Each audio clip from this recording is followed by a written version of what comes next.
നാം ഏവരെയും സൃഷ്ടിക്കുകയും പരിപാലിക്കുകയും സദാസമയവും നമ്മെ അതിസൂക്ഷ്മമായി കാണുകയും കേൾക്കുകയും അറിയുകയും ചെയ്യുന്ന ഈ ലോകത്തിൻ്റെ സൃഷ്ടാവായ റഹ്മാനായ റബ്ബിൻ്റെ വിധിവിലക്കുകൾ, നിയമനിർദ്ദേശങ്ങൾ ജീവിതത്തിൻ്റെ എല്ലാ രംഗത്തും പാലിച്ച് പകർത്തിക്കൊണ്ട് ജീവിക്കണമെന്ന് എന്നോടെന്ന പോലെ ഓരോരുത്തരെയും ഓർമ്മപ്പെടുത്തുകയാണ്, വസിയത്ത് ചെയ്യുകയാണ്. അള്ളാഹുവിൻ്റെ മഹത്തായ അനുഗ്രഹത്താൽ ഹജ്ജിൻ്റെ മാസങ്ങളിലൂടെയാണ് നമ്മൾ കടന്നു പോകുന്നത്. ലോകത്ത് വ്യത്യസ്തങ്ങളായ രാജ്യങ്ങളിൽ നിന്ന്, നാടുകളിൽ നിന്ന് ഹജ്ജിനു വേണ്ടി പലരും പുറപ്പെട്ടു കഴിഞ്ഞു.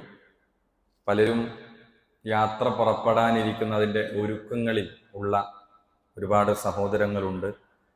ഒരുപക്ഷെ ഹജ്ജുമായി ബന്ധപ്പെട്ട് ഹജ്ജിന് പോകുന്നവർ നമ്മുടെ കുടുംബ ബന്ധങ്ങളിലോ അതല്ലെങ്കിൽ നമ്മളോട് യാത്ര ചോദിക്കുന്ന അവസ്ഥയും നമ്മുടെ സുഹൃത്തു ബന്ധത്തിൽ, നമ്മുടെ നാട്ടുകാരിൽ ഒക്കെ ഒരുപക്ഷെ നമ്മളുമായി ബന്ധപ്പെട്ടു നിൽക്കുന്ന പലരുമുണ്ട്.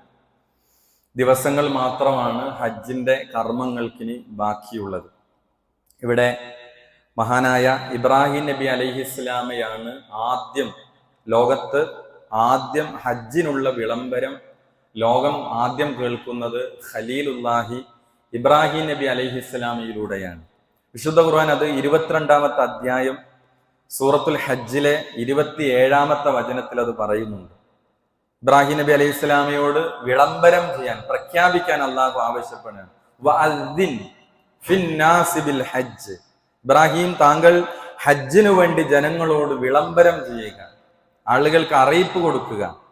യഅ്തൂക റിജാലൻ, അവർ കാൽനട യാത്രക്കാരായി അവിടെ എത്തും. വഅലാ കുല്ലി ളാമിരിൻ, അവർ ഒട്ടിയ ഒട്ടകപ്പുറങ്ങളിലേറി അവർ ഹജ്ജിന്റെ കഅബാലയത്തിന്റെ അടുക്കലേക്ക് അവരെത്തും. യഅ്തീന മിൻ കുല്ലി ഫജ്ജിൻ അമീഖ്, അവർ ഊടുവഴികൾ താണ്ടി മലമ്പാതകൾ താണ്ടി ആളുകൾ നിന്റെ അടുക്കലേക്ക് എത്തും. ഇത് ഇബ്രാഹിം നബി അലൈഹിസ്സലാം ആദ്യം പ്രഖ്യാപിക്കുമ്പോൾ ഇന്ന് നമ്മൾ കാണുന്ന കഅബയും അതിന്റെ പരിസരവും ഒക്കെ പൂർണ്ണ മരുഭൂമിയാണ്, തരിശു ഭൂമിയാണ്, ആരുമില്ല.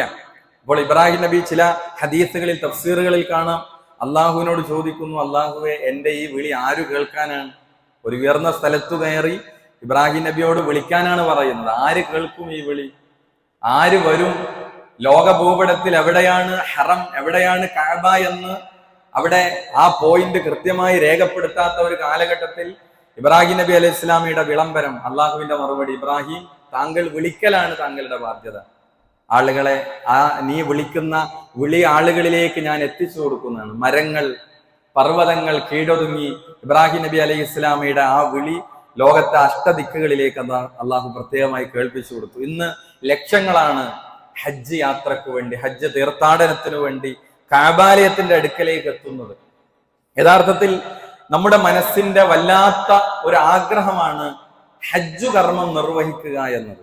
ആ കഅബാലയത്തിന്റെ അടുക്കലേക്ക് എത്താൻ ആഗ്രഹിക്കാത്ത ഏതു മനസ്സുകളാണുള്ളത്? ഏത് വിശ്വാസിയുടെ ഹൃദയത്തിലാണ് ഇല്ലാത്തത്?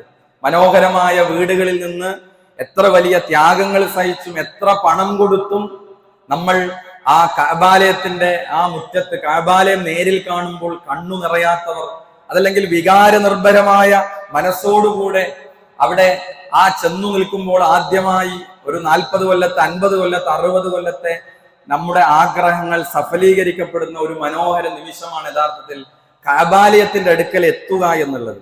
ഇവിടെ സഹോദരങ്ങളെ, നമ്മൾ 5 നേരം തിരിഞ്ഞു നമസ്കരിക്കുന്നത് കഅബാലയത്തിന്റെ നേരെയാണ്. അവിടെ ചെന്നെത്തുക എന്നത് വിശ്വാസികളിൽ എല്ലാവരിലും ആ ആഗ്രഹം ഉണ്ടാകണം. നമ്മൾ ലബ്ബൈക് അല്ലാഹുമ്മ ലബ്ബൈക് എന്ന് പഠിപ്പിക്കപ്പെട്ട വിളി എന്താണ്? അല്ലാഹുവേ, നിന്റെ വിളിക്കിതാ ഞാൻ ഉത്തരം ചെയ്തു വന്നിരിക്കുന്നു എന്ന് പറഞ്ഞുകൊണ്ട് കഅബാലയത്തിലേക്ക് എത്തിച്ചേർന്ന ആ മനോഹരമായ സമയം, ആ സന്ദർഭം നമ്മൾ എല്ലാവരും ആഗ്രഹിക്കുന്നവർ. ഒരുപക്ഷെ ഈ ശബ്ദം കേൾക്കുന്നവരിൽ ഹജ്ജിന് പോയവർ ഉണ്ടാകാം, ഹജ്ജിന് പോവാൻ നിൽക്കുന്നവരുണ്ട്, അതേപോലെ തന്നെ ഇനി ഹജ്ജിന് പോവാൻ ആഗ്രഹമുള്ളവരുണ്ട്, ഒക്കെ ഉണ്ട്. അതിനെപ്പറ്റി ചിന്തിക്കാത്തവരും ഒരുപക്ഷെ ഉണ്ടാകും. അവർക്കൊക്കെ വേണ്ടി ചില കാര്യങ്ങൾ നിങ്ങളുടെ മുമ്പിലേക്ക് ഹജ്ജുമായി ബന്ധപ്പെട്ട് ചില കാര്യങ്ങൾ സൂചിപ്പിക്കുകയാണ്. നമുക്കറിയാം, മരണം വരുമ്പോൾ പോലും ഒരാൾ മരിച്ചു എന്ന് കേട്ടാൽ തന്നെ ഒരുപക്ഷെ ചിലരെങ്കിലും ചോദിക്കാറുണ്ട്, ഇയാൾ ഹജ്ജ് ചെയ്തിരുന്നോ എന്ന് വെറുതെ നമ്മൾ അന്വേഷിക്കാറുണ്ട്. കാരണം ഇസ്ലാമിന്റെ 5 പ്രധാന കാര്യങ്ങളിൽ ഇസ്ലാം സ്ഥാപിതമായത് റസൂലുള്ളാഹി സ്വല്ലല്ലാഹു അലൈഹി വസല്ലം സ്വഹീഹുൽ ബുഖാരിയിലെ 8ാമത്തെ ഹദീസാണ്. ബുനിയൽ ഇസ്ലാമു അലാ ഖംസിൻ. ഇസ്ലാം നിർമ്മിക്കപ്പെട്ടത് 5 തൂണുകൾക്ക് മേലെയാണ്, 5 കാര്യങ്ങളിൽ മേലെയാണ് ഇസ്ലാം നിർമ്മിക്കപ്പെട്ടിരിക്കുന്നത്. അതിൽ ഒന്നെന്താണ്? ഷഹാദത്തി അല്ലാ ഇലാഹ ഇല്ലല്ലാഹ് വ അന്ന മുഹമ്മദർ റസൂലുള്ളാഹ്. ഒന്ന് ഷഹാദത്താണ്. എന്താണ് ഷഹാദത്ത്? അല്ലാഹു അല്ലാതെ ആരാധനക്കർഹനായി മറ്റാരുമില്ല, മുഹമ്മദ് നബി സല്ലല്ലാഹു അലൈഹി വസല്ലം അള്ളാഹുവിന്റെ പ്രവാചകനാണ്. ഇതാണ് നമ്മളെ ഒന്നാമത്തെ ഷഹാദത്ത്, ഇസ്ലാം കാര്യങ്ങളിൽ ഒന്നാമത്തത്. വ ഇഖാമിസ് സ്വലാ, രണ്ടാമത്തത് നമസ്കാരം നിലനിർത്തലാണ്. വ ഈതാഇ സക്കാ, സകാത്ത് കൃത്യമായത് കാൽക്കുലേറ്റ് ചെയ്ത് അതിനെ നിസ്വാബെത്തിയവർ സകാത്ത് നൽകലാണ്. പിന്നെ പ്രവാചകൻ പറയുന്നത് വൽ ഹജ്ജ്, ഹജ്ജ് കർമ്മം നിർവഹിക്കലാണ്. മറ്റൊന്ന് വസൗമി റമളാൻ, റമളാൻ മാസത്തിൽ നോമ്പ് അനുഷ്ഠിക്കലാണ്. അപ്പോൾ ഈ 5 കാര്യങ്ങളിലെ വളരെ പ്രധാനപ്പെട്ട ഒരു കാര്യമാണ്. എന്നാൽ മരണം വരുമ്പോൾ ഹജ്ജ് ചെയ്ത ആളാണോ എന്ന്, യഥാർത്ഥത്തിൽ ഹജ്ജ് ചെയ്തവർക്ക് ആ ഒരു ഞാൻ ഇസ്ലാം കാര്യങ്ങൾ പൂർത്തീകരിച്ചിട്ടാണല്ലോ മരണപ്പെടുന്നത് എന്ന ഒരു നല്ല അവസ്ഥയിലൂടെയാണ് അയാൾ മരണപ്പെട്ടു പോകുന്നത്. എന്നാൽ ഇതെല്ലാവർക്കും ഇത് നിർവഹിക്കാൻ കഴിയുമോ? അവിടെ ചില കാര്യങ്ങൾ റസൂലുള്ളാഹി സ്വല്ലല്ലാഹു അലൈഹി വസല്ലം ചില കഴിവുകൾ എത്തിയവർക്കാണ്. അതിൽ ആരോഗ്യവും സാമ്പത്തിക ശേഷിയും ഉള്ള ആളുകൾക്കാണ് ഹജ്ജ് നിർബന്ധമുള്ളത്. ഇതില്ലാത്തവർക്കോ അവർക്ക് നിർബന്ധമല്ല. സകാത്തും അങ്ങനെയാണ്. അവന്റെ കയ്യിൽ അല്ലാഹു സുബ്ഹാനഹു വ തആല പറഞ്ഞ പരിധിയിലെ പണമോ അതല്ലെങ്കിൽ കാർഷികോൽപ്പന്നങ്ങളോ നാണയങ്ങളോ ഒക്കെ ഉണ്ടെങ്കിൽ ആ പരിധി എത്തുമ്പോഴാണ് അവന് നിർബന്ധമാകുന്നത്. അതേപോലെ തന്നെ നമുക്ക് നിർബന്ധമായ ഈ കാര്യം, നമുക്ക് അത്തരം ഒരു ആഗ്രഹം നമ്മുടെ മനസ്സിൽ ഉണ്ടാവുക എന്നത് ഏറ്റവും പ്രധാനമാണ്. കാരണം നമ്മൾ റമദാനിൽ നോമ്പ് അനുഷ്ഠിക്കുന്നുണ്ട്, സകാത്ത് നൽകുന്നുണ്ട്, അതേപോലെയുള്ള കാര്യങ്ങളൊക്കെ നമ്മൾ എന്ത് ചെയ്യുന്നത് ശ്രദ്ധിച്ചു പോരുന്നുണ്ട്. അതേപോലെ നോമ്പനുഷ്ഠിക്കുന്നു, സകാത്ത് കൊടുക്കുന്നു, അതേപോലെ നമസ്കരിക്കുന്നു, അതേപോലെ ഷഹാദത്ത് കലിമകൾ നമ്മൾ അംഗീകരിക്കുന്നു. പക്ഷേ നമ്മൾ ജീവിതത്തിൽ ഒരു തവണ ഹജ്ജ് ചെയ്യുക എന്നത് ഓരോ മുസ്ലിമിന്റെ മേലും ഈ നിബന്ധനകളൊത്താൽ നിർബന്ധമായ കാര്യമാണ്. അതുകൊണ്ട് തന്നെ നമ്മൾ അത് ആ നിലക്ക് നമ്മൾ എന്ത് ചെയ്യണം, അതിനൊരു ആഗ്രഹം നമ്മളിൽ ഉണ്ടാകണം എന്നുള്ളതാണ്. ഇപ്പൊ ചെറുപ്പക്കാരായ ആളുകൾ, നമ്മുടെ നാട്ടിൽ ചെറുപ്പക്കാരായ ആളുകൾ അവര് വലിയ ബിസിനസ്സുകൾ ചെയ്യുന്നുണ്ട്. അവരുടെ കയ്യിൽ 22ഉം 25ഉം വയസ്സുള്ള ചെറുപ്പക്കാരുടെ കയ്യിൽ ഏറെ പണമുണ്ട്. പക്ഷെ അതിനെപ്പറ്റി അവർ ചിന്തിക്കുന്നില്ല. എന്തുകൊണ്ട്? ഇനിയും ഉണ്ടല്ലോ സമയം എന്നാണ് അവർ കാണുന്നത്. നമ്മളെ സമയം ഇനിയും ഒരുപാടുണ്ടെന്ന് കണ്ട് നമ്മൾ പ്രായമേറെ ചെന്നാണോ ഹജ്ജ് ചെയ്യേണ്ടത്? നമുക്ക് ആരോഗ്യവും ഒക്കെ ഉള്ള നല്ലൊരു സമയത്ത് തന്നെയാണ് എന്ത് ചെയ്യേണ്ടത്? ഹജ്ജ് നിർവഹിക്കേണ്ടത്. ആരാണ് സമയം നമുക്കുണ്ട് എന്ന് ആരാണ് നമ്മളോട് പറഞ്ഞു തന്നത്? ചെറിയ 16 കഴിഞ്ഞ ദിവസം കേട്ട് 16 വയസ്സുള്ള ഒരു വ്യക്തി ക്യാൻസർ പേഷ്യന്റ് ആണ്. ഏത് സമയത്താണ് രോഗാവസ്ഥയിലേക്ക് നമ്മൾ മാറുക, നമ്മുടെ വീടുകളിൽ നമ്മുടെ ആരോഗ്യം നഷ്ടപ്പെട്ട് രോഗികളായി മാറുക, നമുക്ക് ആർക്കും അറിയില്ല. അതുകൊണ്ട് തന്നെ ഉള്ള ആരോഗ്യമുള്ള സമ്പത്തുള്ള സമയത്ത് തന്നെ നമുക്ക് എന്ത് ചെയ്യണം? ഹജ്ജ് നിർവഹിക്കാനുള്ള ഒരു സന്നദ്ധത നമ്മുടെ മനസ്സിൽ ഉണ്ടാകണം എന്നുള്ളതാണ്. അത് പ്രത്യേകിച്ച് യുവാക്കൾ പ്രത്യേകിച്ച് ശ്രദ്ധിക്കേണ്ടതുണ്ട്. ഇവിടെ അംർ ബിൻ ആസ്, ഇസ്ലാമിക ചരിത്രത്തിൽ ഒരു ചരിത്രം നമുക്ക് വായിക്കാൻ കഴിയും. അംർ ബിൻ ആസ് റളിയല്ലാഹു അൻഹു, അദ്ദേഹം ബദറിൽ മുസ്ലിമീങ്ങൾക്കെതിരെ യുദ്ധം ചെയ്ത വ്യക്തിയാണ്. പിന്നീട് അദ്ദേഹം റളിയല്ലാഹു അൻഹു ആയി സഹാബിയായി. അദ്ദേഹം നേതൃനിരയിൽ ബദർ യുദ്ധത്തിൽ മുസ്ലിങ്ങൾക്കെതിരെ നേതൃനിരയിൽ നിന്ന വ്യക്തിയാണ്. പിന്നീട് അദ്ദേഹം ഇസ്ലാം സ്വീകരിക്കുകയും അദ്ദേഹത്തിന്റെ മനസ്സിൽ ആശങ്ക, ഇതുവരെ ചെയ്ത ആ കാര്യങ്ങൾ എനിക്കിനി ഇസ്ലാമിലേക്ക് കടന്നു വരാൻ എനിക്ക് പുറത്തു കിട്ടുമോ എന്നതായിരുന്നു അദ്ദേഹത്തിന്റെ ആശങ്ക. പക്ഷെ പ്രവാചകൻ സല്ലല്ലാഹു അലൈഹി വസല്ലം അദ്ദേഹത്തിന് കൊടുത്ത മറുപടി എന്താണ്? ഇസ്ലാം സ്വീകരിക്കുന്നതോടുകൂടെ അയാളുടെ 50 കൊല്ലത്തെ 60 കൊല്ലത്തെ എല്ലാ നന്മകളും അതിലൂടെ എന്ത് ചെയ്തു? പരിഹരിക്കപ്പെട്ടു. ഇസ്ലാം ആകുമ്പോൾ ഒരു പുതിയ മനുഷ്യനായാണ് അയാൾ സഞ്ചരിക്കുന്നത്. അതേപോലെ ഹിജ്റ എന്നത്, ഹിജ്റയിലൂടെ ഒരു മനുഷ്യന്റെ പാപങ്ങളെല്ലാം പൊറുക്കപ്പെടുന്നു.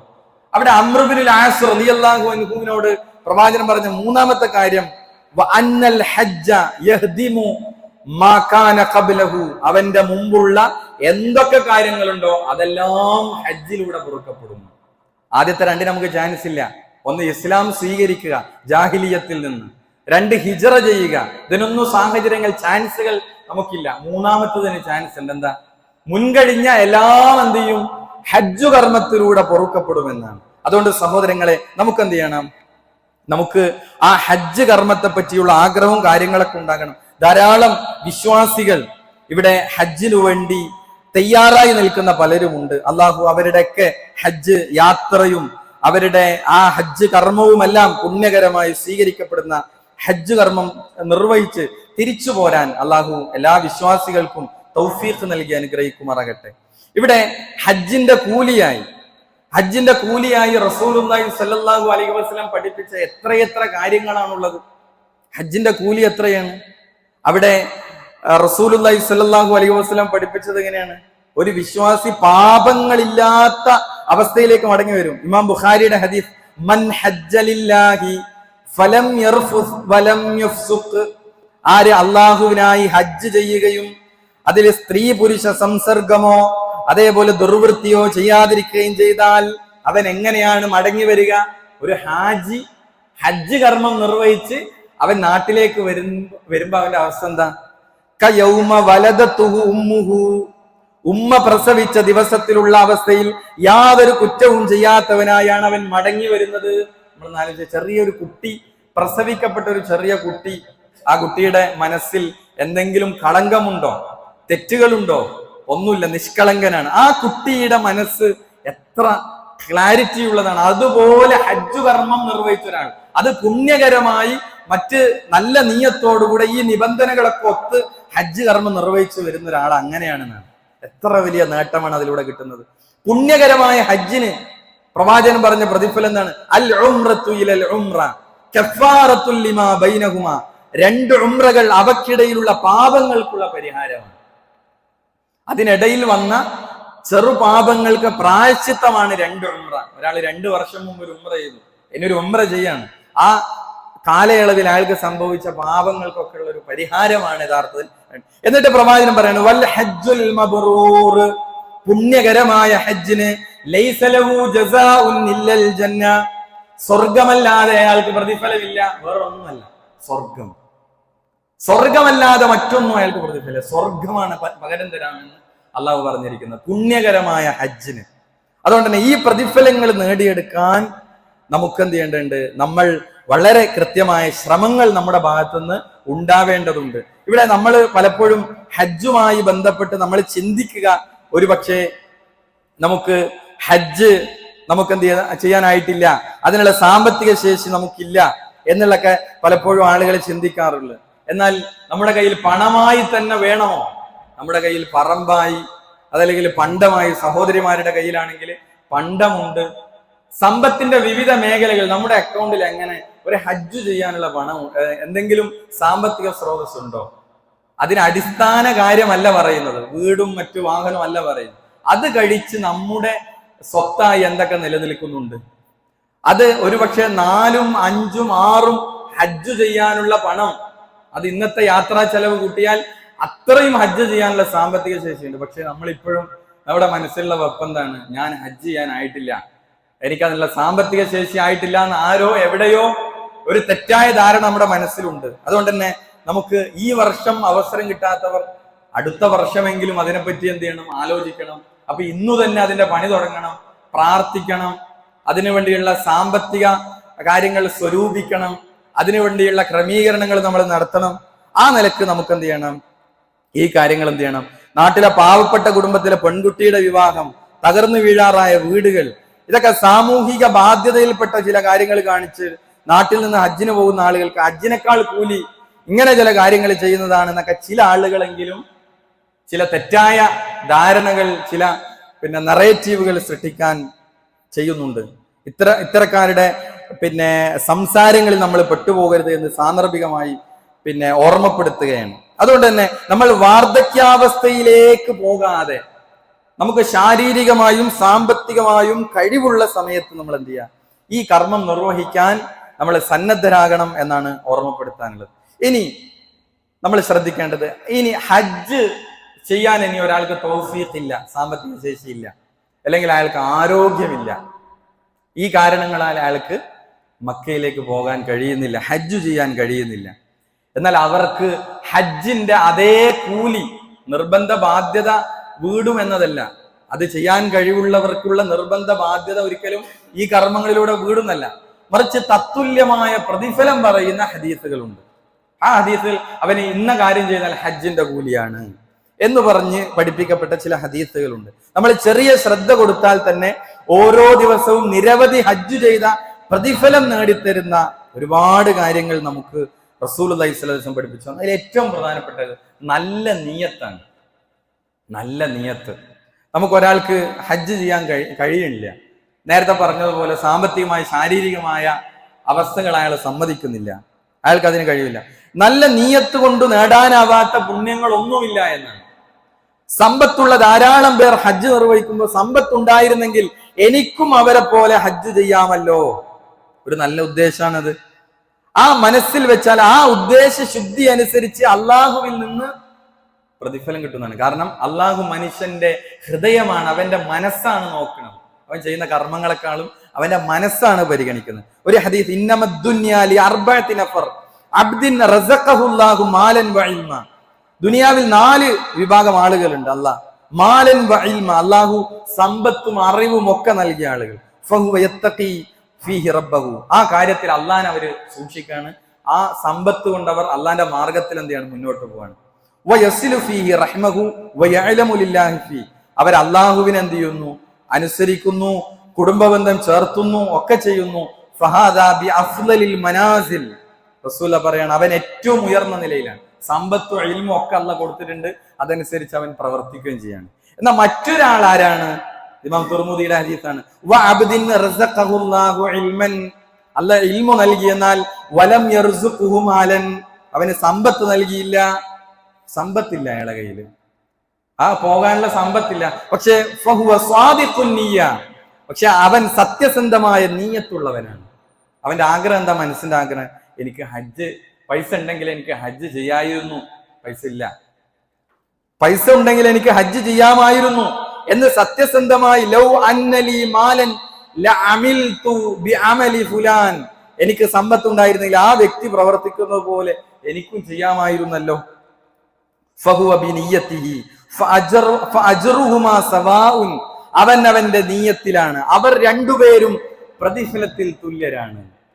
നമ്മൾ പ്രത്യേകം മനസ്സിലാക്കേണ്ടതാണ്. പക്ഷെ ആത്മാർത്ഥമായ മനസ്സിന്റെ ഉള്ളിലെ ആഗ്രഹവും ഉദ്ദേശവും അത് അള്ളാഹ്ക്ക് മാത്രമേ അറിയൂ. അത് ഹജ്ജു ചെയ്തവനും ആ ചെയ്യാൻ ആഗ്രഹം വെച്ച സ്വാദിഖുൻ നിയ്യ, സത്യസന്ധമായ നീയത്തുള്ള ആള്, അവന് പ്രതിഫലത്തിന്റെ കാര്യത്തിൽ തുല്യരാണ്. നീയത്ത് കൊണ്ട് നേടാൻ കഴിയാത്ത എന്ത് അമലാണുള്ളത്? യുദ്ധത്തിനിറങ്ങാതെ വീട്ടിൽ കാരണങ്ങളുടെ പേരിൽ ഇരുന്ന ഉസ്മാൻ ഇബ്നു അഫ്ഫാൻ ബദരീങ്ങളിൽപ്പെട്ട വ്യക്തിയാണെന്ന് എങ്ങനെ പറയപ്പെട്ടു? അദ്ദേഹത്തിന് അടങ്ങാത്ത ആഗ്രഹം ഉണ്ടായിരുന്നു ബദറിൽ പങ്കെടുക്കാൻ, പക്ഷെ കാരണങ്ങൾ കൊണ്ട് അദ്ദേഹത്തിന് അവസരം തടയപ്പെടുകയാണ്. പക്ഷെ അദ്ദേഹത്തിന്റെ മനസ്സിന്റെ നീയത്ത് പരിഗണിച്ച് അദ്ദേഹം ബദറിൽ പങ്കെടുത്തില്ലെങ്കിലും പങ്കെടുത്ത അതേ ദറജയിലേക്ക് എത്തിയത് എങ്ങനെയാണ്? ഒരു പോരാട്ടങ്ങളും ഒരു യാത്രകളും നടത്താതെ ഒരാളുടെ മനസ്സിന്റെ ഉള്ളിലെ നീയത്ത് പരിഗണിച്ച് അള്ളാഹ് കൂലി കൊടുക്കും. അതാണ് ഒന്ന്. അതുകൊണ്ട് തന്നെ ഹജ്ജ് സദാ മനസ്സിലൊരു സ്വപ്നമായി കൊണ്ടു നടക്കാനും അതിനുവേണ്ടി സമ്പത്ത് ലഭിക്കാനും നാം ആത്മാർത്ഥമായി ആഗ്രഹിക്കണം. ഒരു ആഗ്രഹം കൊണ്ട് നടന്നുകൊണ്ട് കാര്യമില്ല, പ്രാർത്ഥിക്കുകയും പ്രവർത്തിക്കുകയും ചെയ്ത് എന്നിട്ട് അയാൾ ചെയ്യാതെ ഹജ്ജ് ചെയ്യാൻ കഴിഞ്ഞില്ലെങ്കിലും നമുക്ക് ആ കൂലി കിട്ടുന്നുണ്ട്. ഒന്ന്. രണ്ട്, ഇഷ്റാഖ് നമസ്കാരമാണ്. സുബ്ഹി പള്ളിയിൽ വെച്ച് ജമാഅത്തായി നിർവഹിച്ചു ഒരാൾ. റസൂലുള്ളാഹിന്റെ ഹദീസിൽ ഇമാം തുർമുദി 586-ാമത്തെ ഹദീസ്, മൻ സ്വല്ലൽ ഗദാത ഫീ ജമാഅത്തിൻ, ആരെങ്കിലും സുബ്ഹി നമസ്കാരം ജമാഅത്തായി നിർവഹിക്കുകയും സുമ്മ ഖഅദ യദ്കുറുല്ലാഹ് ഹത്താ തത്ലു ശംസ്, എന്നിട്ട് അയാൾ സൂര്യോദയം വരെ അള്ളാഹുവിനെ ദിക്റെടുത്ത് അവിടെ ഇരിക്കുകയും ചെയ്തു, പള്ളിയിൽ ഇരിക്കുകയും ചെയ്തു. സുമ്മ സ്വല്ലാ റകഅത്തൈനി, എന്നിട്ട് 2 റകഅത്ത് ഇശ്റാഖ് നമസ്കരിക്കുകയും ചെയ്തു. റസൂലുള്ളാഹി പറയാണ്, അയാൾ കാനത്ത് ലഹു കാജിരി ഹജ്ജത്തിൻ വ ഉംറ, അയാൾക്ക് അവനൊരു ഹജ്ജും ഉംറയും ചെയ്ത പ്രതിഫലമുണ്ട്. ഇത് നബി എത്ര പ്രാവശ്യം പറഞ്ഞത്? ഹദീസിൽ 3 തവണ പറഞ്ഞു. താമ്മത്തിൻ താമ്മത്തിൻ താമ്മത്തിൻ, പരിപൂർണമായ പ്രതിഫലം, പരിപൂർണമായ പ്രതിഫലം, പരിപൂർണമായ പ്രതിഫലം. ആർക്കാണ്?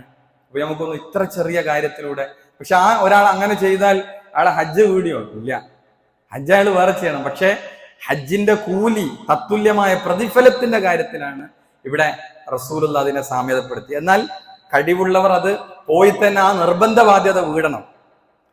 അതുകൊണ്ട് തന്നെ സുബഹി ജമാഅത്തിന് നമ്മൾ പള്ളിയിൽ എത്താറുണ്ടോ? ഉണ്ടെങ്കിൽ സൂര്യോദയം വരെ ഇരിക്കാൻ സമയം കണ്ടെത്താറുണ്ടോ? വളരെ കുറഞ്ഞ സമയം മാത്രമാണ് നമ്മൾ ചെലവഴിക്കേണ്ടത്. കൂലി ആലോചിക്കുന്ന ഒരാൾക്ക് എങ്ങനെയാണ് ആ സമയത്ത് നമുക്ക് അശ്രദ്ധമായി കളയാൻ കഴിയുക? അതുകൊണ്ട് തന്നെ നമുക്ക് ഹജ്ജു ഉംറയും ഒക്കെ ചെയ്ത കൂലി കിട്ടുന്ന കുറെ കാര്യങ്ങൾ. മൂന്നാമത്തെ, ഇൽമ് നേടാൻ ഒരാൾ പള്ളിയിലേക്ക് പുറപ്പെടലാണ്. പള്ളികൾ മതപഠന കരസ്ഥമാക്കാനുള്ള ഒരു ഇടം കൂടിയാണ് മസ്ജിദുൻ നബവി. ഇന്നും മസ്ജിദുൻ നബവിയിൽ പോയാൽ ഓരോ ഭാഗങ്ങളിൽ ഹൽക്കകൾ കാണാം, ദർസുകൾ, ഓരോ ശൈഖന്മാരുടെ കീഴിൽ കുട്ടികൾ പഠിക്കുന്നത് നമുക്ക് കാണാം. പ്രവാചകൻ സല്ലല്ലാഹു അലൈഹി വസല്ലമയുടെ പള്ളി ആ നിലക്ക് പഠനങ്ങൾക്ക് വേണ്ടി ഉപയോഗിച്ചിരുന്നു. ഇൽമ് പഠിക്കാനോ പഠിപ്പിക്കാനോ ഉള്ള ഉദ്ദേശം കൂടി ഒരാൾ പള്ളിയിലേക്ക് പോകാണ്. പ്രവാചകൻ പറയാണ്, മൻ ഗദാ ഇലൽ മസ്ജിദി ലാ യുരീദു ഇല്ലാ അൻ യതഅല്ലമ ഖൈറൻ ഔ യഅലമുഹു. ആരെങ്കിലും അറിവ് പഠിക്കണമെന്നോ പഠിപ്പിക്കണമെന്നോ ഉള്ള ഉദ്ദേശം മാത്രം വെച്ച് പള്ളിയിലേക്ക് പുറപ്പെട്ടാൽ കാന ലഹു കഅജ്രി ഹാജ്ജിൻ താമ്മൻ ഹജ്ജതുഹു, അവന് പരിപൂർണമായ ഹജ്ജിന്റെ കൂലിയുണ്ട്. എത്രയെത്ര പള്ളികളിൽ നല്ല നല്ല ക്ലാസുകൾ നടക്കുന്നു. ഇവിടെ സുബഹി, ഞായറാഴ്ച സുബഹി നമസ്കാരത്തിന് ശേഷം ഖുർആൻ പഠന ക്ലാസുകൾ നടക്കുന്നു. നമ്മളിൽ എത്ര ആളുകൾ പങ്കെടുക്കാറുണ്ട്? അപ്പൊ ഈ കൂലി ലഭിക്കാനായി നമ്മുടെ പള്ളികളിൽ ക്ലാസുകൾ എന്ത് ചെയ്യണം? സംഘടിപ്പിക്കാനാകണം. അതിൽ നമ്മൾ പങ്കെടുക്കണം. ഇതെല്ലാം വലിയ അധ്വാനങ്ങളില്ലാതെ നമുക്ക് നടത്താൻ കഴിയുന്ന കാര്യങ്ങളാണ്. വമ്പിച്ച പ്രതിഫലമാണ്. നാലാമത്തെ കാര്യം, ഫർള് നമസ്കരിക്കാൻ പള്ളിയിലേക്ക് പോകലാണ്.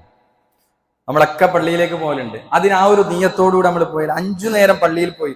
മൻ ഖറജ മിൻ ബൈതിഹി മുതതഹിറൻ ഇലാ സ്വലാത്തി മക്തൂബ, ആരെങ്കിലും വീട്ടിൽ നിന്ന് വുളു ശുദ്ധിയുള്ള അവസ്ഥയിൽ ഫർള് നമസ്കരിക്കാൻ വേണ്ടി പള്ളിയിലേക്ക് പുറപ്പെട്ടാൽ അവന്റെ കൂലി എന്താണ്? ഫഅജ്റുഹു കഅജ്രിൽ ഹാജിൽ മുഹ്രിം. റസൂലുള്ളാഹി പറയാണ്, അവൻ ഇഹ്റാമിൽ പ്രവേശിച്ച് ഹജ്ജ് ചെയ്തവന്റെ കൂലിയാണ്. ഇനി ഒരാൾ വമൻ ഖറജ ഇലാ തസ്ബീഹിൽ ളുഹാ ലാ യുൻസിബുഹു ഇല്ലാ ഇയ്യാഹു ഫഅജ്റുഹു കഅജ്രിൽ മുഅ്തമിർ. ഇനിയോ ഒരാൾ ളുഹാ നമസ്കാരം ഉദ്ദേശിച്ചാണ് പുറപ്പെട്ടതെങ്കിൽ അവന് ഉംറ ചെയ്തവന്റെ കൂലിയാണ്. സുന്നത്താണ് ലക്ഷ്യം വെച്ചെങ്കിൽ ഉംറന്റെ കൂലി, ഫർളാണ് ലക്ഷ്യം വെച്ചതെങ്കിൽ അവന് ഹജ്ജിന്റെ കൂലി. ഇവിടെയാണ് അബൂദാവൂദ് 558 നമ്പർ ഹദീസ്. അപ്പൊ ഫർള് നമസ്കാരത്തിന് ഹജ്ജിന്റെ കൂലിയും സുന്നത്ത് നമസ്കാരത്തിന് ഉംറയുടെ കൂലിയും ലഭിക്കുമെന്ന് മറ്റ് റിപ്പോർട്ടുകൾ നമുക്ക് കാണാം. സ്വഹീഉൽ ജാമിഇൽ നമുക്ക് മറ്റൊരു റിപ്പോർട്ട് കാണാം. മൻ മശാ ഇലാ സ്വലാത്തിൻ മക്തൂബത്തിൻ ഫിൽ ജമാഅ ഫഹിയ കഹജ്ജത്തിൻ വമൻ മശാ ഇലാ സ്വലാത്തി തതവ്വുഇൻ ഫഹിയ കഉംറത്തിൻ.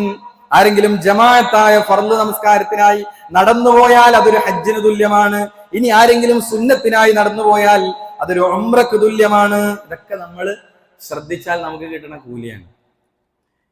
എത്രയെത്ര പ്രതിഫലമാണ് നമുക്ക് ചെറിയ ചെറിയ കർമ്മങ്ങളിലൂടെയാണ് റസൂലുള്ളാഹി സ്വല്ലല്ലാഹു അലൈഹി വസല്ലം നമുക്ക് ഈ പ്രതിഫലം പഠിപ്പിച്ചു തന്നിരിക്കുന്നത്. അതുകൊണ്ട് തന്നെ നമ്മുടെ ഹജ്ജ് എന്നത് നമ്മുടെ ആഗ്രഹമായി നിലനിൽക്കുന്നതോടൊപ്പം ഹജ്ജിന്റെ കൂലി കിട്ടുന്ന, ഉംറയുടെ കൂലി കിട്ടുന്നതായ ധാരാളം കർമ്മങ്ങളുണ്ട്. അത് നമ്മൾ എന്ത് ചെയ്യണം? ജീവിതത്തിലേക്ക് കൊണ്ടുവരാൻ ശ്രദ്ധിക്കുക. അള്ളാഹു നമുക്ക് തൗഫീഖ് നൽകി അനുഗ്രഹിക്കുമാറാകട്ടെ. അൽഹംദുലില്ലാ വസ്സലാത്തു വസ്സലാമു അലാ റസൂലില്ലാ വഅലാ ആലിഹി വസഹ്ബിഹി അജ്മഈൻ അമ്മാ ബഅദ്. അല്ലാഹു സുബ്ഹാനഹു വതആലയുടെ വിധിവിലക്കുകൾ, നിയമനിർദ്ദേശങ്ങൾ ജീവിതത്തിന്റെ എല്ലാ രംഗത്തും പാലിച്ച് പകർത്തിക്കൊണ്ട് ജീവിക്കണേ എന്നൊരിക്കൽ കൂടി ഓർമ്മപ്പെടുത്തുകയാണ്. ഒരിക്കൽ സാധുക്കളായ ദരിദ്രരായ സഹാബികൾ നബി സല്ലല്ലാഹു അലൈഹി വസല്ലമയുടെ അടുക്കൽ വന്ന് ഒരു പരാതി പറയുകയാണ്. എന്താണ് പരാതി? ذهب أهل الدثور من الأموال بالدرجات العلى والنعيم المقيم. സഹാബികളുടെ പരാതിയാണ്, സമ്പന്നരായ ആളുകൾ അവര് ഉന്നതമായ സ്ഥിരവാസത്തിന്റെ അനുഗ്രഹങ്ങളുടെ ലോകമായ പദവികളുമായി അവർ പോയി, വലിയ ദറജകളുമായി അവർ പോയി, സ്വർഗീയ ദറജകൾ അവർ കൊണ്ടുപോയി. അവർ സമ്പത്ത് കൊണ്ട് എന്താ ചെയ്യുന്നത്? യുസല്ലൂന കമാ നുസല്ലി, അവർ നമ്മൾ നിസ്കരിക്കുന്നത് പോലെ അവർ നിസ്കരിക്കുന്നുണ്ട്. സഹാബികളുടെ ഒരു ആഗ്രഹമാണ്, നന്മയിലെ ആവേശമാണ് ഈ ചോദ്യത്തിന് കാരണം. അവരുടെ അടുത്ത് പൈസ ഇല്ലാത്ത സഹാബികളാണ് ചോദിക്കുന്നത്, പാവങ്ങളായ സാധുക്കളായ സഹാബികളെ ചോദിക്കുന്നത്. പൈസക്കാർ ഇതെല്ലാം കൊണ്ടുപോയി എന്നാണ് പറയുന്നത്. ഞങ്ങൾ നിസ്കരിക്കുന്നത് പോലെ ഓലും നിസ്കരിക്കാണ്. വയസൂമൂന കമാ നസൂമൂൻ, നമ്മൾ നോമ്പെടുക്കുന്നത് പോലെ അവരും നോമ്പെടുക്കുകയും ചെയ്യുന്നുണ്ട്. എന്നിട്ടോ വലഹും ഫളും മിൻ അംവാലിൻ, അതോടൊപ്പം അവർക്ക് സമ്പത്തിന്റെ മേന്മയുണ്ട്. ഇതൊക്കെ അവര് നമ്മളെ പോലെ തന്നെ ചെയ്യണം. നോമ്പെടുക്കുക, നിസ്കരിക്കുക ഒക്കെ നമ്മളെ പോലെ എല്ലാം ചെയ്യണം. പക്ഷെ അവർക്ക് ഞങ്ങളെക്കാൾ സമ്പത്തിന്റെ മേന്മയുണ്ട്. ആ മേന്മ കൊണ്ട് അവരെന്താ ചെയ്യുന്നത്? അതാണ്, അതുകൊണ്ടുള്ള കൂലി അവർക്ക് അധികം ഞങ്ങളെക്കാൾ കിട്ടുന്നു എന്നാണ് പരാതി. എന്താ അവർ ചെയ്യുന്നത്? യഹുജ്ജൂന ബിഹാ, അവരാ സമ്പത്തിന്റെ മേന്മ കൊണ്ട് അവർ ഹജ്ജ് ചെയ്യുന്നു. വയഅ്തമിറൂന, അവർ ഉംറ നിർവഹിക്കുന്നു. വയുജാഹിദൂന, അവർ ജിഹാദും. വയതസദ്ദഖൂൻ, അവർ ദാനധർമ്മങ്ങളും നിർവഹിക്കുന്നു. ഇത് കേട്ടപ്പോ അവരെ പോലെ കൂലി ലഭിക്കാനുള്ള മാർഗമായി നബി സഹാബികൾക്ക്, ഈ ചോദിച്ച ആൾക്കാർക്ക് നബി ഒരു കാര്യം പഠിപ്പിച്ചു കൊടുക്കുകയാണ്.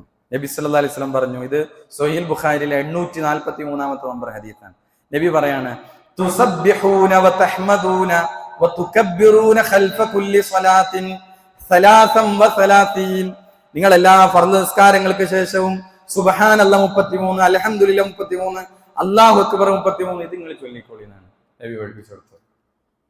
അപ്പൊ ഇവ ചൊല്ലിയാൽ പണമുള്ളവർ ഹജ്ജു ചെയ്തതുപോലെ അടക്കം കൂലി ലഭിക്കുമെന്നാണ് ഈ ഹദീസുകളെ വിശദീകരിക്കുമ്പോൾ മുഹദ്ദിസുകൾ നമുക്ക് പഠിപ്പിച്ചു തരുന്നത്. പക്ഷെ നിസ്കാരത്തിന് ശേഷം നമുക്ക് എന്തൊരു തിരക്കാണ്. ഫർള് നിസ്കാരത്തിന് ശേഷം നമ്മൾ ആരെങ്കിലും അവിടെ ഒരു 5 മിനിറ്റ് ഇരിക്കാറുണ്ടോ? അല്ലെങ്കിൽ എന്തെങ്കിലും തിരക്കുണ്ടെങ്കിൽ ആ തിരക്കിനിടയിൽ ഇത് ചൊല്ലാൻ ശ്രദ്ധിക്കാറുണ്ടോ? ഈ കൂലി ആഗ്രഹിക്കുന്ന ഒരാൾക്ക് എങ്ങനെ ഇവ ചൊല്ലാതെ നിസ്കാരത്തിന് ശേഷം നമ്മൾ പിന്നെ മൊബൈൽ നോക്കി, അതിലെ മെസ്സേജുകൾ നോക്കി, അതിലെ വാട്സപ്പും ഫേസ്ബുക്കും നോക്കി നമ്മൾ വേറൊരു ലോകത്തേക്ക് മിനിറ്റുകൾക്കുള്ളിൽ നമ്മൾ എന്ത് ചെയ്യാണ്? മറ്റു കാര്യങ്ങളിലേക്ക് കടന്നു ഫർള് നിസ്കാരത്തിന് ശേഷം. അതുകൊണ്ട് തന്നെ ഈ ദിക്റുകൾ ചൊല്ലുക. ഇനി 6ാമത്തെ കാര്യം, റമളാനിലെ ഉംറ. റമളാനിൽ ഒരാൾ നിർവഹിക്കുന്ന, ഒരാൾക്ക് ഹജ്ജു ചെയ്ത കൂലി ലഭിക്കുന്ന മറ്റൊരു പ്രധാനപ്പെട്ട കർമ്മമാണ് ഹജ്ജിന് പോകാൻ പണമില്ലാത്ത എന്നാൽ ഉംറക്കുള്ള സമ്പത്തും കഴിവുള്ളവർ, ഉംറക്ക് പോകാനുള്ള കഴിവുള്ളവർ റമളാനിൽ അതിനായിട്ട് തയ്യാറെടുത്താൽ അവർക്ക് അതുവഴി ഹജ്ജിന്റെ കൂലി കിട്ടും. ഇമാം തുർമുദിയുടെ ഹദീസിൽ നമുക്ക് കാണാം, ഉംറത്തുൻ ഫീ റമളാന തഅദിലു ഹജ്ജൻ ഹജ്ജതൻ, റമളാനിലെ ഉംറ ഹജ്ജിന് തുല്യമാണ് എന്നാണ്. ഒരാൾ റമളാനിൽ നിർവഹിക്കുന്ന ഉംറക്ക് അതിന് ഹജ്ജിന് തുല്യമായ ഉംറയാണത് എന്നാണ്. അപ്പൊ കഴിവുള്ളവർ അവസരങ്ങൾ ഉപയോഗപ്പെടുത്തണം. ഇനി 7ാമത്തെ കാര്യം എന്താണ്? ഹജ്ജിന് പോകാൻ സഹായിക്കുക. എല്ലാവർക്കും പറ്റിക്കൊള്ളുന്നില്ല. ഒരു വട്ടം ഹജ്ജിന് പോയ ആളാണ്, എന്നാൽ മറ്റൊരാളെ ഹജ്ജിന് പോകാൻ അയാൾക്ക് മതിയായ പൂർണ്ണമായ ഒരു സാമ്പത്തിക ശേഷി ഇല്ല. അയാൾക്ക് പൂർണ്ണമായോ അതല്ലെങ്കിൽ അതിന്റെ ഭാഗികമായോ ഹജ്ജിന് പോകാൻ ഒരാളെ സഹായിക്കുക. അയാൾക്ക് ഹജ്ജ് ചെയ്ത അതേ കൂലി കിട്ടുന്നതാണ്. അയാൾ ഹജ്ജ് ചെയ്തതിന്റെ കൂലി അയാൾക്ക് കിട്ടും. ടോട്ടൽ എത്രയാണ് ചെലവ് വരുന്നത് അയാളോട് പറയാൻ ഒരു ദീനിയായി താല്പര്യമുള്ള, അയാൾക്ക് പോകാൻ ആഗ്രഹിക്കുന്ന ഒരു വ്യക്തിയോട് നമ്മൾ എന്ത് ചെയ്യണം? അയാൾക്ക് ഒരു സാമ്പത്തികമായ ഒരു ചെറിയ സപ്പോർട്ട് കൊടുത്താൽ അയാൾക്ക് എന്ത് ചെയ്യാൻ പറ്റും? ഹജ്ജ് കർമ്മം നിർവഹിക്കാൻ പറ്റും. അത് നമ്മുടെ ഒരു കുടുംബത്തിലെ ഒരു വ്യക്തിയോ നമുക്ക് ഏറെ അറിയുന്ന ഒരു വ്യക്തിയോ ആണെങ്കിൽ ഹദീസ് ഇങ്ങനെയാണ്, മൻ ജഹസ ഹാജൻ, ആരെങ്കിലും ഒരാളെ ഹജ്ജിനായി ഒരുക്കുകയോ, ഔ ജഹസ ഗാസിയൻ, യുദ്ധത്തിനായി ഒരുക്കുകയോ, ഔ ഖലഫഹു ഫി അഹ്ലിഹി, അല്ലെങ്കിൽ അവന്റെ കുടുംബത്തെ സംരക്ഷിക്കുകയോ, ഔ ഫത്തറ സായിമൻ, നോമ്പുകാരന് നോമ്പ് തുറപ്പിക്കുകയോ, ഫലഹു മിസ്ലു അജ്രിഹി മിൻ ഗൈരി അൻ യൻഖുസ മിൻ അജ്രി ശൈഉൻ, അവൻ അതൊക്കെ ചെയ്താൽ ചെയ്തവനിൽ നിന്ന് ഒന്നും കുറയാതെ അതേ പ്രതിഫലം അവനും ലഭിക്കുന്നതാണ്. അപ്പൊ അങ്ങനെ ഉണ്ടാകും ചില ആളുകൾ തീർത്തും ഫഖീറായി മിസ്കീനായി താഴേത്തട്ടിൽ ജീവിക്കുന്ന സാമ്പത്തിക ശേഷി കുറവുള്ള ആളുകളെ ആ രൂപത്തിൽ സപ്പോർട്ട് ചെയ്ത് അവർക്ക് അതിനുള്ള ഒരു അവസരം ഒരുക്കി കൊടുക്കുന്നതിലൂടെ അയാൾക്ക് ഒന്നും കുറയാതെ പ്രതിഫലം അയാൾക്ക് കിട്ടുന്നതാണ്. അതുകൊണ്ട് തന്നെ ചെറിയ ശ്രദ്ധയും താല്പര്യവും ഉണ്ടെങ്കിൽ ഓരോരുത്തർക്കും നേടി എടുക്കാൻ കഴിയുന്ന നന്മകളാണ്. അതുകൊണ്ട് തന്നെ ഇത് നമ്മൾ എന്ത് ചെയ്യരുത്? നീട്ടിവെക്കരുത്. ഇനി ഹജ്ജുമായി ബന്ധപ്പെട്ട് സൂചിപ്പിക്കാനുള്ളത്, ഹജ്ജിൽ നമുക്കൊരിക്കലും യാത്ര പോകുമ്പോൾ നമുക്ക് എന്ത് ചെയ്യരുത്?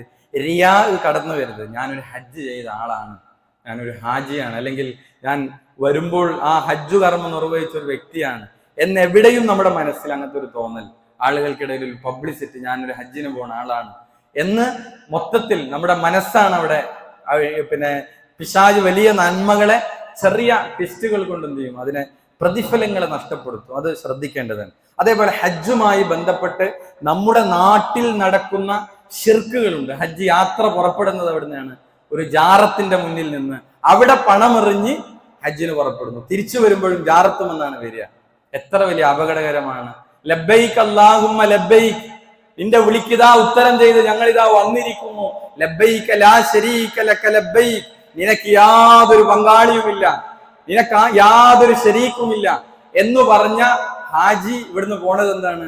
ജാറത്തിൽ കിടക്കുന്ന ആളുടെ അവിടെ തവക്കുലാക്കി, അവിടുന്ന് ബർക്കത്തെടുത്ത് അവിടെ പണമെറിഞ്ഞ് ഇവിടുന്ന് ഫ്ലൈറ്റ് കയറുകയാണ്. എല്ലാ നന്മയും എന്ത് ചെയ്യണം? അവിടെ കൊടുക്കുകയാണ്. ഈ ഹജ്ജ് എങ്ങനെ സ്വീകരിക്കപ്പെടും? റസൂലുള്ളാഹിനോട് പോലും അല്ലാഹു പറഞ്ഞതാണ് ലൈൻ അശ്റക്ത, പ്രവാചകരെ താങ്കളെങ്ങാനും ശിർക്ക് ചെയ്താൽ ലയഹ്ബത്തന്ന അമലുക, നിങ്ങളുടെ അമല് പൊളിഞ്ഞു പോകും. ആരോടാണ് പറഞ്ഞത്? ഏതെങ്കിലും ഒരു സാധാരണ വ്യക്തിയോടല്ല, അഷ്റഫുൽ ഖൽഖിനോടാണ് അല്ലാഹു പറയുന്നത്. നിങ്ങളുടെ അമല് പൊളിഞ്ഞു പോകുന്നു. അപ്പൊ നമ്മളമലോ?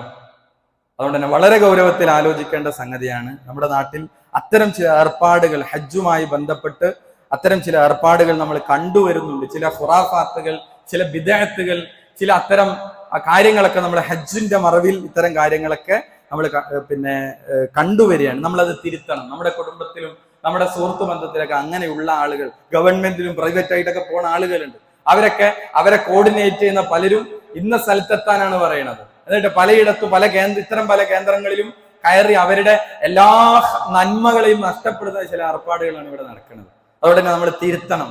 നമ്മുടെ അറിവിൽ അങ്ങനെ ഉണ്ടെങ്കിൽ നമ്മൾ തിരുത്തണം. നല്ലൊരു കാര്യത്തിന്, വലിയ ഒരു കാര്യത്തിന് പോകുമ്പോൾ ഏറ്റവും വലിയ ഇത്തരം ശിർക്കും ബിദ്അത്തും ചെയ്ത് ഇവിടുന്ന് കയറുന്ന വളരെ അപകടകരമായ ഒരു കാര്യം നമ്മൾ കാണാതിരുന്നുകൂടാ. അതുകൊണ്ട് തന്നെ അള്ളാഹുവിന് വേണ്ടിയാണ് ഹജ്ജ്. എന്നിട്ട് അവരോട് പഠിപ്പിച്ചു കൊടുക്കുന്നത് എന്താണ്?